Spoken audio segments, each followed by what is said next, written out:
Smart news Kannada ವಾಹಿನಿಯ ವೀಕ್ಷಕರಿಗೆ ನಮಸ್ಕಾರ. ಇಂದು ದಾವಣಗೆರೆಯ ಗುರುಭವನದಲ್ಲಿ ಕರ್ನಾಟಕ ರಕ್ಷಣಾ ವೇದಿಕೆ ಟಿ.ಎ. ನಾರಾಯಣಗೌಡರ ಬಣದ ವತಿಯಿಂದ 24-25ನೇ ಸಾಲಿನ SSLC ಪರೀಕ್ಷೆಯಲ್ಲಿ ಕನ್ನಡ ಐಚ್ಛಿಕ ವಿಷಯದಲ್ಲಿ 125ಕ್ಕೆ 125 ಅಂಕ ಪಡೆದ ವಿದ್ಯಾರ್ಥಿಗಳಿಗೆ ಹಾಗೂ SSLCಯಲ್ಲಿ ಅತಿ ಹೆಚ್ಚು ಅಂಕ ಪಡೆದ ವಿದ್ಯಾರ್ಥಿಗಳಿಗೆ ದಾವಣಗೆರೆ ಜಿಲ್ಲಾ ಮಟ್ಟದ ಜ್ಞಾನಕಾಶಿ ಪ್ರಶಸ್ತಿ ಪ್ರದಾನ ಸಮಾರಂಭವನ್ನು ಹಮ್ಮಿಕೊಳ್ಳಲಾಗಿದ್ದು, ಗೌರವಾಧ್ಯಕ್ಷರಾದ ಶ್ರೀ ವಾಸುದೇವ್ ರಾಯ್ಕರ್ ಅವರು ಅಧ್ಯಕ್ಷತೆಯನ್ನು ವಹಿಸಿದ್ದರು. ಈ ಸಮಾರಂಭದಲ್ಲಿ ಜಿಲ್ಲಾಧ್ಯಕ್ಷರಾದ MS ರಾಮೇಗೌಡರು, ಮಹಿಳಾ ಜಿಲ್ಲಾಧ್ಯಕ್ಷರಾದ ಶ್ರೀಮತಿ ಬಸಮ್ಮ ಹಾಗೂ ರಕ್ಷಣಾ ವೇದಿಕೆಯ ಎಲ್ಲ ಪದಾಧಿಕಾರಿಗಳು ಮತ್ತು ಅಧ್ಯಕ್ಷರು ಉಪಾಧ್ಯಕ್ಷರುಗಳು ಪಾಲ್ಗೊಂಡು ಈ ಒಂದು ಸಮಾರಂಭವನ್ನು ನಡೆಸಲಾಯಿತು. ಈ ಸಮಾರಂಭದಲ್ಲಿ ಗುರುಕುಲ ರೆಸಿಡೆನ್ಸಿ ಸ್ಕೂಲಿನ ಕಾರ್ಯದರ್ಶಿಗಳಾದ ಶ್ರೀ ಅಬ್ದುಲ್ ಆರ್ ಇವರಿಗೆ ಶ್ರೀ ನಾಲ್ವಡಿ ಕೃಷ್ಣರಾಜ ಒಡೆಯರ ಪ್ರಶಸ್ತಿಯನ್ನು ಶ್ರೀ ದಿನೇಶ್ ಕೆ ಶೆಟ್ಟಿ ಅವರು ವಿತರಣೆ ಮಾಡಿದರು. ಹಾಗೂ ಸಾಹಿತಿಗಳಾದ ಡಾಕ್ಟರ್ ಕುರ್ಕಿ ಮಂಜುನಾಥ್ ಇವರಿಗೆ ಸಾಂಸ್ಕೃತಿಕ ಸಿರಿ ಪ್ರಶಸ್ತಿಯನ್ನು ವಿತರಣೆ ಮಾಡಲಾಯಿತು. ಅದೇ ರೀತಿಯಾಗಿ ಜಿಲ್ಲೆಯ ಕನ್ನಡ ಪರ ಸಂಘಟನೆ ಹೋರಾಟಗಾರರಿಗೆ ಹಾಗೂ ಹಿರಿಯ ಪತ್ರಕರ್ತರಿಗೆ ಸನ್ಮಾನಿಸಿ ಗೌರವಿಸಲಾಯಿತು. ಈ ಸಮಾರಂಭದಲ್ಲಿ ನಗರದ ಮುಖ್ಯ ಅತಿಥಿಗಳಾಗಿ ಅನೇಕ ಗಣ್ಯ ವ್ಯಕ್ತಿಗಳು ಭಾಗವಹಿಸಿದ್ದರು. ವರದಿ Abdul Jilani, smart news Kannada, Davanagere. Doctor ಆಗಲಿ, ಇಂಜಿನಿಯರ್ ಆಗಲಿ, ಇದು ನಿಮ್ಮ ಜಾಬ್ಗೋಸ್ಕರ ಅಷ್ಟೇ. ನಿಮ್ಮ ನಡತೆ, ನಿಮ್ಮ ಕೆಲಸ ಇದೆಯಲ್ಲ, ಅದು ನಿಮ್ಮನ್ನ ಒಂದು ಅಚೀವ್ಮೆಂಟ್ ಲೆವೆಲ್ಗೆ ತಗೊಂಡೋಗುತ್ತೆ. ನೀವೇನು ಓದಬೇಕಾಗಿಲ್ಲ, ನಿಮ್ಮ 80% ನಿಮ್ಮ ಬಿಹೇವಿಯರ್ನ ಇಟ್ಕೊಳ್ಳಿ ಚೆನ್ನಾಗಿ. ನಿಮ್ಮ ಹೀರೋಯಿನ್ಸ್ ಆಗೋದಾ ನಿಮ್ಮ ತಂದೆ ತಾಯಿ. ಸರಿ, ನೀವು ಹೇಳ್ತಾರೆ ಅವಾಗಲೇ ಯಾರು ಕ್ರಿಕೆಟರ್ ಕೊಹ್ಲಿ ಬಂದಿದ ತಕ್ಷಣ ಅವ್ರ ಜನ ಮಕ್ಕಳು ಸತ್ತೋಗ್ತಾರೆ, ಯಾರನ್ನ ಸುದೀಪ್ ಬಂದಿದ ತಕ್ಷಣ ಸತ್ತೋಗ್ಬಿಡ್ತಾರೆ ಅಂತಲ್ಲ. ನೀವು ಜೀವನದಲ್ಲಿ ಇಬ್ಬರೇ ಹೀರೋ. ನಿಮಗೆ ಆ ಇಬ್ಬರೇ ಹೀರೋ ಯಾರಂದ್ರೆ ನಿಮ್ಮ ತಂದೆ, ನಿಮ್ಮ ತಾಯಿನ ಹೀರೋ ಅಂತ ಇಟ್ಕೊಳ್ರಿ. ನಿಮ್ಮ ನೋಡ್ರಿ, ಈ ಸ್ಟೇಜ್ ಮೇಲೂ ಒಂದಿನ ಬಂದು ನೀವು ಭಾಷಣ ಮಾಡಾಗ್ತೀರ. ಯಾರೀಗ ಸರಿ ನನಗೆ ಸೈನ್ಸ್ ತಗೊಂಡಿದ್ದೀರಾ, ಕಾಮರ್ಸ್ ತಗೊಂಡಿದ್ದೀರಾ ಅಂತ ಎಲ್ಲ ಹೇಳ್ತಾರಲ್ಲ, ಇದು ನಿಮ್ಮ ಭವಿಷ್ಯಕ್ಕೆ ನಿಮ್ಮ ಪೇರೆಂಟ್ಸ್ ಕಷ್ಟಪಡ್ತಾರೆ. ನಮ್ಮ ಮಕ್ಕಳು ನಾನು ಕಷ್ಟಪಟ್ಟಿದ್ದೀನಿ, ನನ್ನ ಮಕ್ಕಳು ನಾಳೆ ಕಷ್ಟಪಡಬಾರ್ದು ಅಂತೇಳಿ ಈಗ ಹೆಂಗ್ ಹೋಗ್ತಾ ಇದೆ ಅಂದ್ರೆ, ಒಂದು ಏನೋ ಒಂದು ನೇಮ್ ಹಾಕ್ಬಿಟ್ರೆ ಆಗೋದು. ಯಾವ್ದೋ ಒಂದು ಸ್ಕೂಲ್ ನೇಮ್ ಹಾಕ್ಬಿಟ್ರೆ ಅದು ಅಲ್ಲಿಗೆ ಬೆಳೆಸಿ ನಮ್ಮ ಮಕ್ಕಳು ಆಗ್ಬಿಡ್ತಾರೆ. ಅಲ್ಲಿಂದ ಆಗಲ್ಲ. ನೀವು ಪಟ್ಟರ ಕಷ್ಟನ ನಿಮ್ಮ ಮಕ್ಕಳಿಗೆ ಹೇಳ್ರಿ, ನಿಮ್ಮ ಪಟ್ಟಿರೋ ಕಷ್ಟಗಳನ್ನ ಹೇಳ್ರಿ. ನೀವೆಷ್ಟು ಫೀಸ್ ಹೆಂಗ್ ಜೊತೆ ಮಾಡಿ ಕಳಿಸಿದ್ರೆ ಅದನ್ನ ಹೇಳ್ರಿ. ಆ ಲೈಫ್ ಸ್ಕಿಲ್ಸ್ ಏನಿದೆ ಗೊತ್ತಲ್ಲ, ಜೀವನದ ಪಾಠ ಮಗುನ ಎಲ್ಲಾನು ತಗೊಂಡೋಗ್ಬೇಕು.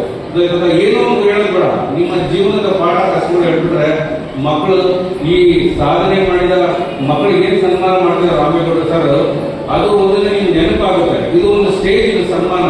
ನಿಮ್ಮ ಸನ್ಮಾನ ಇನ್ನೂ ಮುಂದೆ ಹೋಗ್ಬೇಕಂದ್ರೆ ನಿಮ್ಮ ತಂದೆ ತಾಯಿನ ಕಣ್ಣಿಸ್ಕೊಂಡು ನೆನೆಸ್ಕೋಬೇಕು, ಕಣ್ಣಿಗೆ ನೆನೆಸ್ಕೋಬೇಕು. ಈ ಒಂದು ಅವಕಾಶ ನನಗೂ ಒಂದು ಅವಕಾಶ ಕೊಟ್ಟಿದ್ದಾರೆ. ಸ್ಮಾಲ್ ಅಂತ ಏನಂದ್ರೆ, ನನಗೂ ಸಣ್ಣ ವಯಸ್ಸಲ್ಲಿ ನಮ್ಮ ತಂದೆ ತಿಳ್ಕೊಳ್ಳೋದು, ನನಗೆ ಯಾರು ಗೈಡ್ ಮಾಡೋದಿರಲಿಲ್ಲ. ನೀವು ಹಿಂಗೆ ಆಗ್ಬೇಕು, ಹಿಂಗೇನ್ ಮಾಡ್ಬೇಕು, ನೀವು ಹಿಂಗೆ ಹೋಗ್ಬೇಕು, ಹಿಂಗೇನ್ ಮಾಡ್ಬೇಕು ಏನು ಹೇಳಿಲ್ಲ.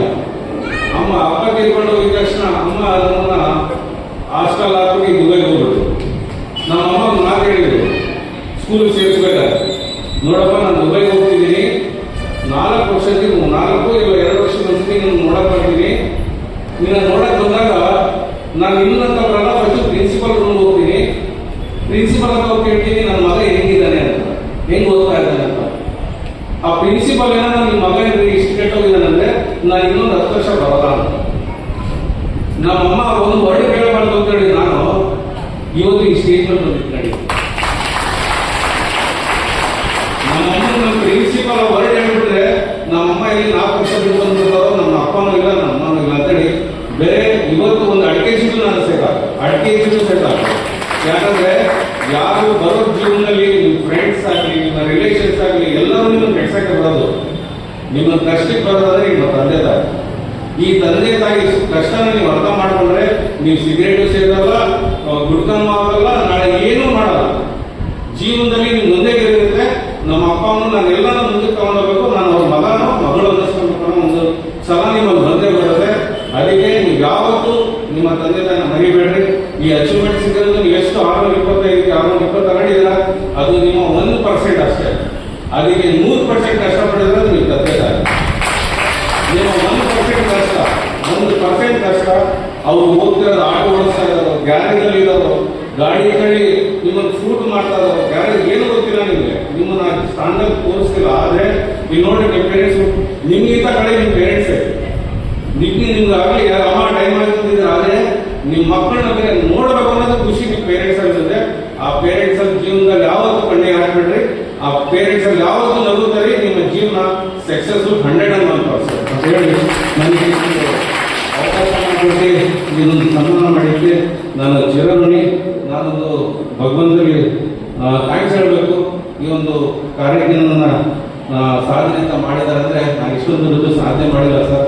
ಆದ್ರೂ ನನ್ನ ಈ ಸಾಧನೆಗೆ ನೀವು ಮಾಡಿದ್ರೆ ಅಂದ್ರೆ ನನ್ನ ಛಲ ನಾವಾದಂಗೆ ನಮ್ಮ ದಾವಣಗೆರೆಗೆ ಎಷ್ಟು ಮಗಳಿಂದ ಅಷ್ಟು ಒಂದು ಸಾಧನೆ ಮಾಡಿ ಅಂತೇಳಿ ದೇವರಿಗೆ ಪ್ರಾರ್ಥಿಸ್ತೇನೆ ಅಂತ